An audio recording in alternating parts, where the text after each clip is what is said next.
Bhutan ialah sebuah kerajaan kecil Himalaya. Ia sering digelar negara kebahagiaan dan senyuman. Tapi tahukah anda, di Bhutan ada gunung tertinggi dunia yang belum pernah didaki. Ia adalah puncak Gangkhar Puensum. Tingginya 7,500 meter. Ini bukan batu biasa, tetapi puncak ke-40 tertinggi di bumi. Bukan kerana pendaki lemah. Sejak 1994, Undang-Undang Bhutan melarang pendakian melebihi 6,000 meter. Bagi penduduk tempatan, puncak ini suci, didiami roh. Kerajaan melindungi kepercayaan ini melalui undang-undang. Jadi, ini suatu paradoks. Dekat Everest yang didaki berkali-kali, ada puncak hantu gegasi. Ia menarik profesional dari seluruh dunia, namun tetap tidak terusik. Ibarat bos terakhir dalam permainan yang tidak boleh dicapai. Bhutan ialah satu-satunya negara di dunia dengan jejak karbon negatif. Kedengaran mustahil, namun ia benar. Kerajaan ini menyerap lebih banyak CO2 berbanding yang dilepaskan. Kira-kira 70% wilayahnya dilitupi hutan. Perlembagaan negara menetapkan minimum 60% tanah sentiasa kekal berhutan. Hampir semua elektrik Bhutan berasal dari sungai. Stesen hidroelektrik membekalkan tenaga bersih yang juga dijual kepada jiran. Industri pencemar dihadkan dengan sengaja. Fokus mereka pada alam semula jadi dan pelancongan lestari. Ini pemandangan menakjubkan. Negara gunung tidak kaya sebesar Moskow ini 100 kali lebih hijau. Ia pembersih udara gergasi planet ini.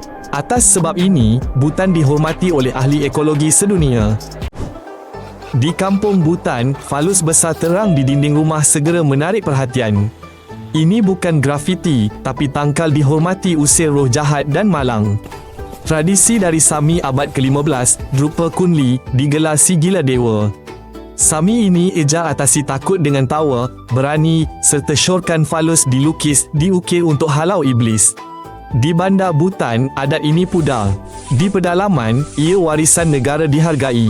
Bagi penduduk tempatan, ini bukan lucah, tapi simbol jelas pelindung rumah dan keluarga. Pelancong pula perlu membiasakan diri, ia ada di mana-mana. Di timur Bhutan, Bomena ialah tradisi pelik sekian lama. Lelaki menyelinap ke rumah gadis melalui tingkap malam hari untuk janji temu. Jika ditemui di katilnya pagi esok, ia pertunangan tidak rasmi. Keluarga lantas berbincang perkahwinan. Amalan ini wujud kerana adat ketat menghalang pertemuan terbuka. Juga, kampung-kampung bertebaran jauh di pergunungan. Gadis sentiasa berhak menolak, hanya perlu membuat bising. Lelaki itu akan menanggung malu dan melarikan diri.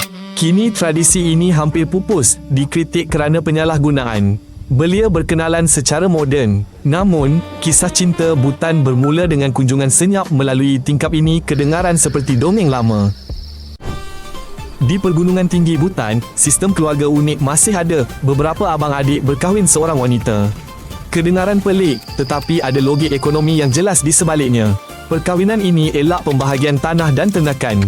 Semua dapat bekerja cekap. Seorang jaga yak, seorang urus rumah, seorang berniaga di pasar. Yang sulung lazimnya ketua keluarga. Namun, semua pasangan ada hak sama dan anak-anak milik semua. Adat ini berpunca dari geografi Himalaya yang keras. Setiap tanah dan tenaga kerja sangat bernilai di sana. Kini, perkahwinan sebegini makin jarang. Jalan, sekolah dan ekonomi baru mengubah hidup. Orang muda kini pilih pasangan biasa. Bagi pemerhati luar, sistem ini masih terdengar sebagai paradoks sejati kehidupan gunung. Penduduk Bhutan tiada nama keluarga seperti yang kita faham. Lama memberi nama bayi beberapa minggu selepas lahir, nama itu kekal seumur hidup. Wanita tidak ambil nama suami selepas kahwin. Anak tidak warisi nama ibu bapa sebab memang tiada.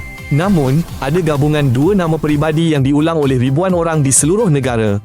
Keluarga diraja terkecuali dengan nama keluarga sendiri. Rakyat biasa Bhutan cukup nama dan nama kampung untuk kenal pasti. Bagi orang asing, ini cabaran sebenar. 5 cering dan 3 dorji mungkin dijumpai dalam satu kelas, semua orang berbeza. Tetapi dalam komuniti, kekeliruan kurang dari yang disangka. Mereka kenal melalui hubungan kekeluargaan dan tempat tinggal. Bhutan sangat menghormati legendanya, malah mengkhaskan sebuah taman negara untuk kemungkinan tanah air manusia salji. Ia adalah rizab hidupan liar Sakteng di timur kerajaan, dicipta untuk melindungi hutan jarang dan padang rumput tinggi. Penerangan rasminya menyebut perlindungan habitat Yeti yang dipanggil Migoi oleh penduduk tempatan. Para saintis skeptikal mengenainya, namun bagi penduduk gunung, roh dan makhluk misteri adalah sebahagian realiti harian mereka. Melindungi hidupan liar bermanfaat walaupun tanpa yeti. Akhirnya, Bhutan mendapat tarikan pelancong dan perlindungan sebenar untuk haiwan serta tumbuhan langka. Walaupun manusia salji tidak pernah muncul, rizab itu sendiri telah menjadi keunikan dunia. Tiada tempat lain secara rasmi melindungi makhluk mitologi. Takin, haiwan kebangsaan Bhutan, nampak seperti eksperimen biologi aneh, kepala kambing pada badan lembu, tubuh gempal, tanduk pendek. Menurut legenda, Drupa Kunli, si gila ilahi, pernah meminta kambing dan lembu untuk makan tengah hari. Selepas makan kedua-dua haiwan, beliau letakkan kepala kambing pada rangka lembu. Dengan jampi mantera, ia hidup lalu lari ke padang rumput. Ahli biologi menganggap takin unggulat gunung yang jarang, sesuai hidup di cerun curam dan iklim sejuk. Bagi penduduk Bhutan, ia haiwan suci, mendiami kawasan lindung, termasuk rizab khas dekat Thimphu. Pelancong datang melihat raksasa Frankenstein ini. Ia sihat di Himalaya. Jarang sekali simbol negara bukan helang garang atau harimau bintang bangsawan. Sebaliknya, ia haiwan gemuk termenung yang baik hati. Ribuan orang berkumpul di dataran biara untuk ceku. Sami dan penduduk tempatan menari dalam topeng kayu berat dewa dan syaitan. Mereka iringi muzik trompet panjang dan gendang, mengisahkan kemenangan kebaikan atas kejahatan. Penonton melihatnya sebagai teater terbuka. Bagi penganut, ia restu untuk tahun depan. Ia menarik semua. Anak-anak suka topeng lucu. Dewasa fahami moral cerita kuno. Warga emas lihat doa bergerak. Akhir perayaan, kain suci sebesar bangunan tinggi dipaparkan. Dataran sunyi sepi. Di festival ini, pengunjung mula rasa agama Bhutan bukan pameran. Ia hidup, sebahagian dari kehidupan seharian yang boleh dilihat, didengar. Bhutan, negara jalan berliku, genting. Jarak diukur dengan jam, bukan kilometer. Jalan utama berliku curam melalui gaung. 50 km boleh ambil setengah hari, pemandangan bak filem semangat gunung. Pemandu tempatan tahu mana tanah runtuh selepas hujan, mana kawanan yak melintas. Membina jalan baharu satu cabaran besar. Jentera tergantung di jurang, pekerja mengukuhkan batu secara manual. Maka, penerbangan domestik dan kesabaran amat dihargai di Bhutan. Namun, setiap perjalanan jadi pengembaraan, teh di rumah singgah, kabus di genting, bendera doa di angin, sunyi tanpa hon. Jika anda belajar sesuatu baharu, suka dan langgan. Jangan terlepas siri negara menarik seterusnya. Jumpa lagi.